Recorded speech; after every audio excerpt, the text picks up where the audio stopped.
ഒരു ചെറിയ ഗ്രാമത്തിൽ അബ്ദുൾ റഹ്മാൻ എന്ന യുവാവ് ജീവിച്ചിരുന്നു. ജീവിതം എളുപ്പമല്ലായിരുന്നു. ചെറിയ കട നടത്തിയിരുന്നു. കടം കൂടി, അത് പൂട്ടേണ്ടി വന്നു. ഉമ്മാക്ക് അസുഖം പിടിപെട്ട് കിടപ്പിലായി. ഒരു രാത്രി മഴ പെയ്തുകൊണ്ടിരുന്നു.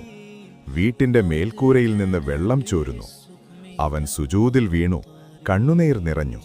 ഇതെല്ലാം എന്തിനാണ്? ഞാൻ തെറ്റ് ചെയ്തു. അപ്പോൾ അവൻ ഓർത്തു, അല്ലാഹുവിന്റെ പരീക്ഷണമായിരിക്കും. അവൻ കണ്ണുകൾ അടച്ചു പറഞ്ഞു, പരീക്ഷണമാണെങ്കിൽ ഞാൻ സഹിക്കും. അടുത്ത ദിവസം വീട്ടിലേക്ക് മടങ്ങുമ്പോൾ റോഡിന്റെ അരികിൽ ഒരു വൃദ്ധ സ്ത്രീ കരഞ്ഞുകൊണ്ടിരുന്നു. മകനെ, എനിക്ക് ഭക്ഷണമില്ല.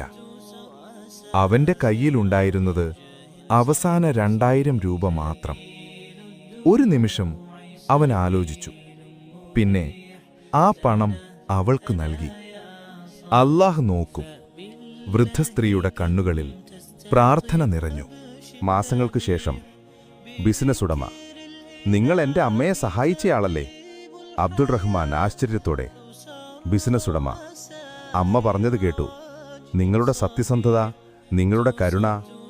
ബിസിനസ് ഉടമ, എന്റെ കമ്പനിയിൽ ജോലി ചെയ്യുമോ? ബിസിനസ് ഉടമ, ജോലി മാത്രമല്ല, പാർട്ട്ണറായി. അബ്ദുൾ റഹ്മാൻ പറഞ്ഞു, യാ അല്ലാഹ്, നീ ഒരിക്കലും മറക്കില്ല. അല്ലാഹു പരീക്ഷിക്കുന്നത് തകർക്കാനല്ല, ഉയർത്താനാണ്.